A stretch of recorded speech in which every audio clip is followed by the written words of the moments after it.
नमस्कार दोस्तों। सपा के मुखिया और पूर्व मुख्यमंत्री अखिलेश यादव ने शनिवार को बदायूं जिले के नाधा में चुनावी सभा को संबोधित किया। उन्होंने कहा, पहले और दूसरे चरण में लोगों ने भाजपा को पलटा है और तीसरे चरण में लोग सफाया करने जा रहे हैं, क्योंकि इन्होंने हर वर्ग के साथ नकली बातें की है। 10 साल का हिसाब किताब देखेंगे तो इनकी हर बात झूठी निकलेगी।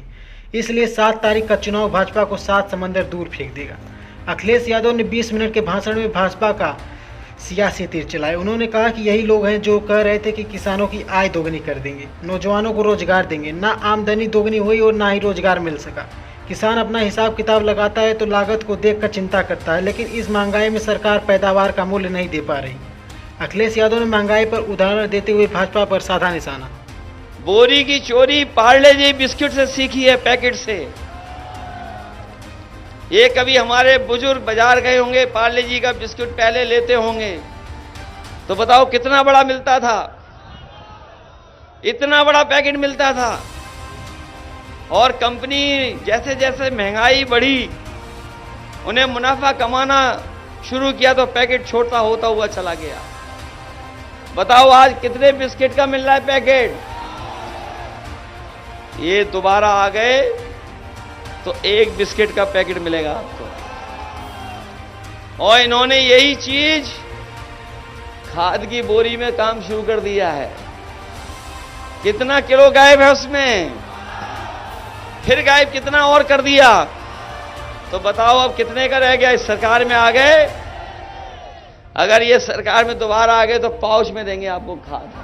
सपा मुखिया ने कहा कि जो लोग कहते हैं कि आय दोगुनी कर देंगे, वही लोग 3 काले कानून लाए थे। उनकी साजिश थी किसानों की जमीन पर कब्जा कर ले और पैदावार भी छीन ले, लेकिन किसान दिल्ली डट गए और सरकार को कानून वापस लेने पड़े। लेकिन अभी लड़ाई खत्म नहीं हुई है।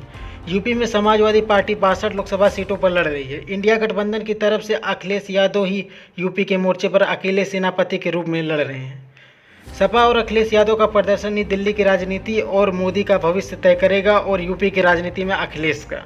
अखिलेश यादव विपक्ष के पहले नेताओं में से जिन्होंने किया कि बीजेपी के उम्मीदवारों के प्रचार के लिए शहरों में जो पोस्टर लगाए जाते हैं उनमें केवल एक ही नेता की तस्वीर है, नरेंद्र मोदी की। योगी आदित्यनाथ की भी एक भी फोटो नजर नहीं आती और उम्मीदवारों की तो बात ही ना करें आप लोग। इस बात को तो मीडिया भी नहीं लिखता कि इस बार विपक्ष के नेताओं के पोस्टर भी नहीं हैं। बात समझ में आती है क्योंकि उनके पास पैसा भी नहीं है। लेकिन जिस पार्टी के पास 8,000 करोड़ रुपए तो केवल इलेक्टोरल बॉन्ड से जमा है, उनके पोस्टर में एक ही नेता की तस्वीर है, नरेंद्र मोदी की। उम्मीदवार की तस्वीर नजर नहीं आती। नरेंद्र मोदी सरकार की उपलब्धियों के साथ उम्मीदवार का कोई चेहरा नजर नहीं आता।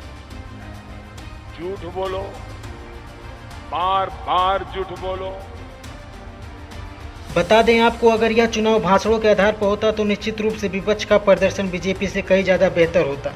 क्वालिटी पर जनता वोट देती तो बीजेपी ही सबसे पहले प्रधानमंत्री को बदल देती। यह बात किसी तल्खी में नहीं कह रहा, आप खुद भी उनके भाषणों से ध्यान से सुनिए। सब कुछ यूट्यूब पर मौजूद है। वह अपने भाषण में झूठ जरूर बोलती हैं। बता दिया जाता है कि आपने झूठ बोला है तो वह अगले भाषण में उस झूठ को वहीं लपेट कर बोल देती हैं। पिछले 10 साल में अपने चंद दोस्तों के पढ़ने के लिए अंग्रेजी में लिखने वाले 10, 20, 50 संपादकों ने दिन रात यह छवि बनाई है कि प्रधानमंत्री मोदी से अच्छा वक्ता कोई नहीं। उनके भाषण के सामने विपक्ष में बोलने वाला कोई नहीं। इस सत्र के कोई भी भाषण नरेंद्र मोदी का आप सुन लीजिए, इनसे खराब भाषण कोई नहीं देता। क्या बात कर रहे हो आप?